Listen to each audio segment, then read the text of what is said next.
ഇനി നമുക്ക് വർക്ക് ചെയ്യാൻ കിട്ടിയിരിക്കുന്ന ഒരു കൂളറാണ്. ഐബലിൻ്റെ ഒരു കൂളറാണ്. ഇതിൻ്റെ മോട്ടർ ഞാൻ നോക്കിയായിരുന്നു നേരത്തെ, കുറേ നാൾ ശേഷമായിട്ട് എനിക്ക് കിട്ടിയതാണ്. പക്ഷെ ഇപ്പോഴാണ് എനിക്ക് നോക്കാൻ പറ്റിയത്. പ്രോപ്പറായിട്ട് ഇതിനൊരു മോട്ടർ ബ്രാൻഡിൽ മേടിക്കാൻ വേണ്ടി വെയിറ്റിങ്ങിലായിരുന്നു.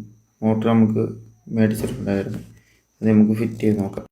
ഇതിൻ്റെ കമ്പനി ബ്രാൻഡ് മോട്ടറല്ല, ഇത് വേറൊരു ബ്രാൻഡിൻ്റെ മോട്ടറാണ്. അത്യാവശ്യം നല്ല മോട്ടർ തന്നെയാണ്.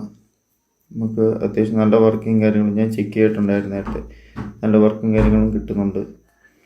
അപ്പോൾ ഈ മോട്ടർ നമുക്കൊന്ന് വെച്ച് സെറ്റ് ചെയ്ത് നോക്കാം. പക്കയായിട്ട് വർക്കാകുന്നുണ്ടോ കാര്യങ്ങളൊക്കെ എങ്ങനെയാണെന്ന് നമുക്ക് ചെക്ക് ചെയ്ത് നോക്കാം. ഒറിജിനൽ മോട്ടറിന് എത്രയും വരുന്നുണ്ടോ നോക്കാം. നമ്മൾ ഫാനിൻ്റെ കേസ് ഉണ്ട്, അതേ മൊത്തം നമ്മൾ സ്ക്രൂ എല്ലാം റിമൂവ് ചെയ്ത് നമ്മൾ ഊരിയെടുത്തു. നല്ല പൊടിയഴുക്കൊക്കെ ഉണ്ടായിരുന്നു. ഇത്രയും നാളും നമ്മുടെ കയ്യിൽ ഇരിക്കുമായിരുന്നു.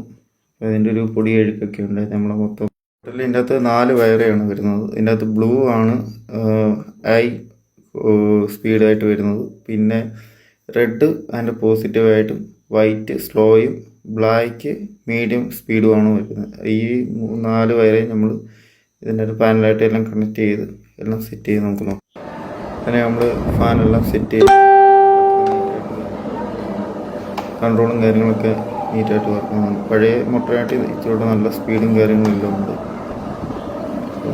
വേറൊരു ബ്രാൻഡിൻ്റെ മോട്ടറാണ്, നല്ല സ്പീഡും കാര്യങ്ങളൊക്കെ കാണിക്കുന്നത്. അപ്പം സ്ലോയും മീഡിയം പിന്നെ ഹൈ സ്പീഡെല്ലാം ഒക്കെ ആയിട്ട് വർക്കാകുന്നു. അങ്ങനെ നമുക്ക് ഫാൻ കൂളർ റെഡി ആയിട്ടുണ്ട്. ഇനി നിങ്ങൾ സപ്പോർട്ട് വേണമെങ്കിൽ നല്ല നല്ല വീഡിയോസുകൾ ഇടുന്നതായിരിക്കും.